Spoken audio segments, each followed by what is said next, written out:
Well, it's my pleasure to welcome Pastor Abby Ecker to the webinar today. Abby, thanks for joining us. Thank you so much for having me. I'm excited to be here.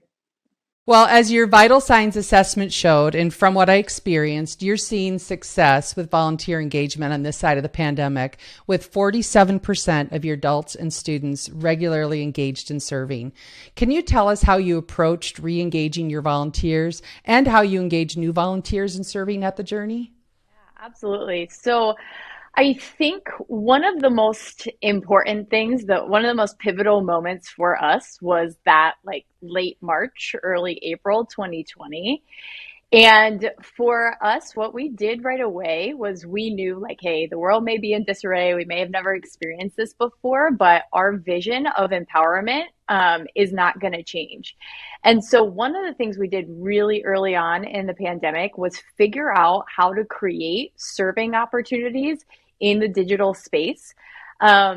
And get all of our teams engaged. So actually that very first month of the pandemic, so April of 2020, we actually saw our J team, our volunteer team, grow. And I think that was really attributed. Now we'll talk about the precipitous downfall and rebuilding that happened since then. But I mean, we just really jumped into action. So our pastoral care team and our admin team became a connections team. That was, we're calling people. I remember early on in the pandemic, people actually wanted to answer their phone. They wanted to talk to somebody, not in their home. We retrained our impressions G teamers to become online hosts, and in the chat, we pivoted the very week that everything shut down and took all of our Journey Leadership Institute, our evening program leaders, and trained them how to host online. So that opening weekend, when we were digital, they had serving opportunities. So I think the best thing that we did right up front was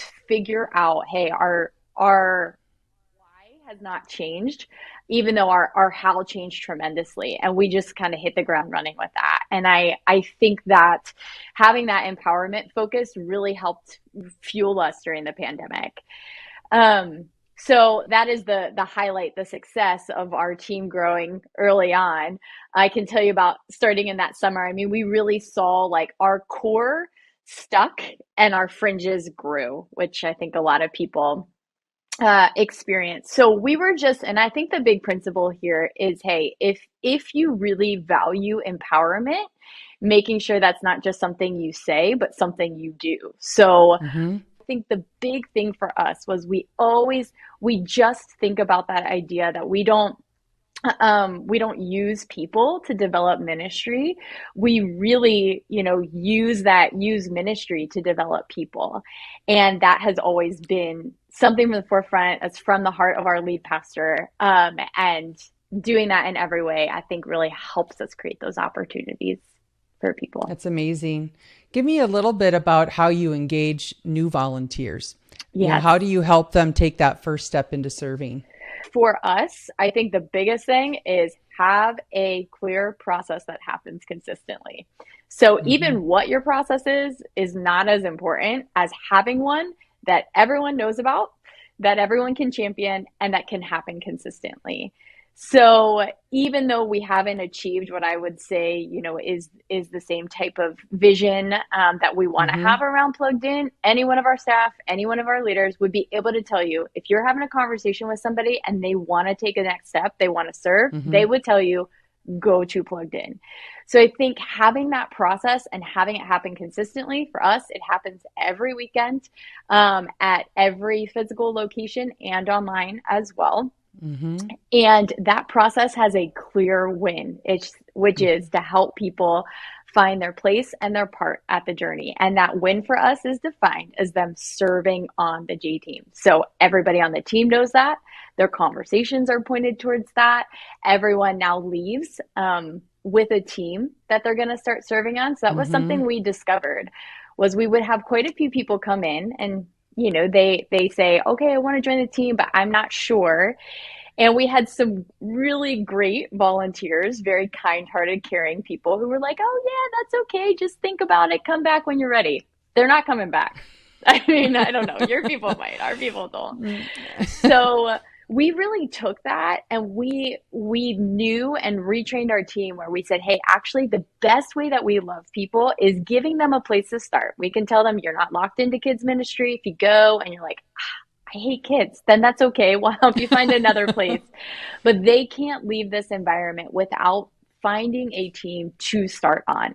And that has been really helpful because we have found if people have a place to start on, a team to start on, and that the sooner that they get to shadow and serve, the more likely they are to actually join the team. So that has become a huge focus for us. Like, no delay on our end. Hey, if they can come and they can shadow the next day, figure out how to capitalize on that. And that's become a big focus for us. That's great. Well, another thing that stood out to me, Abby, is that you also have nearly 300 volunteer leaders in place.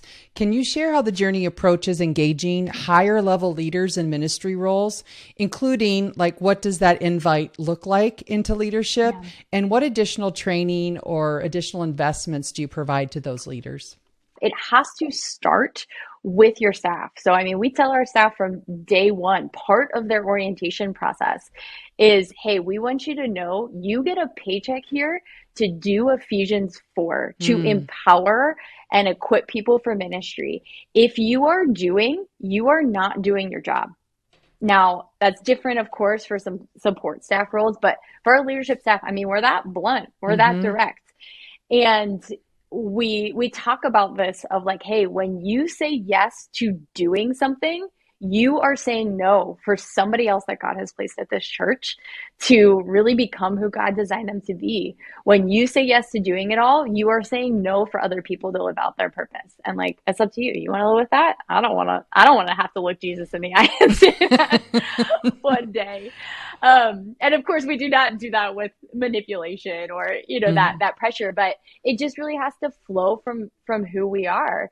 Our staff have, that's part of our just employee evaluation process is how many people have you added to the team? How many leaders have you raised up? And so it's just always a part of that for us. So I'd say the first thing is like, hey, it's got to be part of your culture. We talk a lot about the upside down pyramid. So this idea that our staff is at the bottom of the pyramid, and then it's our leaders, and then it's our J-teamers, our volunteers. Our staff exists to serve our leaders and our J-teamers. It's not flipped. Wow. Our J-teamers and our staff do not exist. We say, hey, our J-teams, they are the heroes of our church. And again, that's easy to say, and it's a lot harder to live out. And we're not perfect. I can give examples of myself where at times, I was like, somebody else can do that. But that has been a big part of our culture. So all of that to say, the first part of it, it's got to come down from that vision, and you've got to have things in place.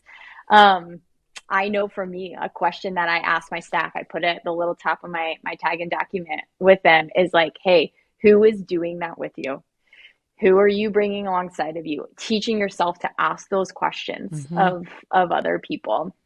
And then for us, we do have now a lot more centralized development and training in place. So we have a process that all of our leaders go through called our Steps of Leadership process. So that starts with them doing a written assessment, having a interview, a conversation with people on the team, making sure they've got clarity. So everyone who steps into any step of leadership in our church has a position description.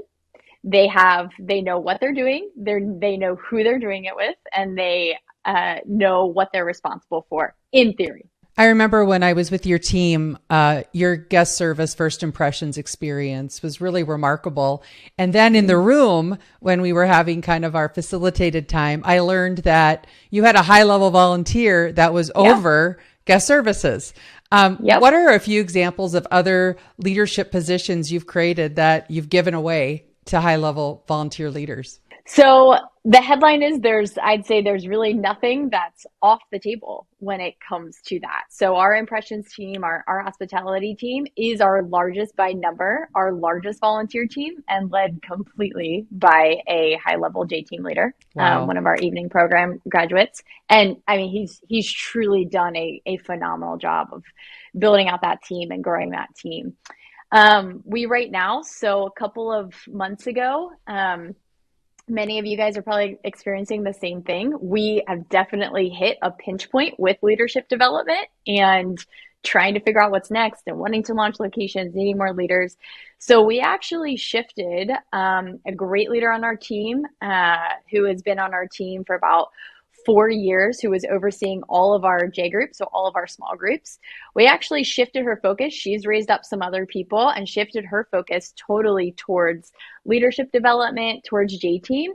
So we now have a J groups leader, completely a volunteer role, who's overseeing all the small groups in our church. So this fall, we're getting set to be able to offer 175 groups and have over 1,000 unique signups. So 1,000 unique Wow. people as part of those groups. And that's all happening through a volunteer leader and her team.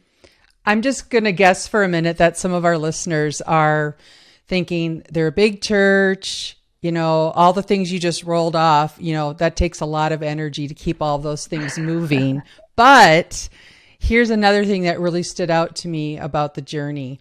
The average church, Abby, coming out of the pandemic had staffing levels we use a attendee to staff ratio of 38-1. In other words, for every 38 people that attend their church, they hire one full-time equivalent. Now, a lot of churches we've talked about it a lot. We didn't adjust staffing to new in-person ratios. That's why it fell so much. Normal healthy churches are generally in the 75-1 range, but the journey standard I learned is 125-1. And I think you're trending really close to that right now. So in other words, for every 125 attenders, one full-time equivalent. Can you share your team's philosophy behind that target? At this point, it won't be a surprise. So our philosophy is Ephesians 4 empowerment, and really sticking with that. And I, give so much credit to, we have an amazing lead pastor who is such a visionary leader, but really helps keep us on track in some of those areas. And so I think it's important that it's always easy. We always feel like we need more staff. I feel like I need more staff right now. 10 years ago when I joined the team, I felt like I needed more staff. I think that is normal. Like, we're always going to have that feeling. But part of that for us is that ratio helps balance out some of those feelings for us. So I tell my leaders a lot, you got to plan like it depends on you and pray like it depends on God. And I think there's a really healthy intersection of those things. So for us on a staffing level, we've been thinking ahead. We have a staffing strategy that we know at any given time for the next 3 or 4 years, what are the roles that we think we're going to need to add? Now, again, we'll shift and we'll change, but it requires us to know, like, hey, what is that ratio? And then who do we think that we will need to help us get to where we feel like God is calling us to go? And so what that does on the daily basis is it requires us to do some of the things that I just mentioned, because nobody has extra hidden magic. Remember, there's no magic staff capacity to lead all of these teams and all of these people. So that ratio really allows us to make sure empowerment is not just something that we say, but really is something that we do. Well, Abby, thank you so much for joining. Appreciate your insights and just love what you guys are doing up in Delaware. Thanks for joining us. Yeah. Thank you so much for having me.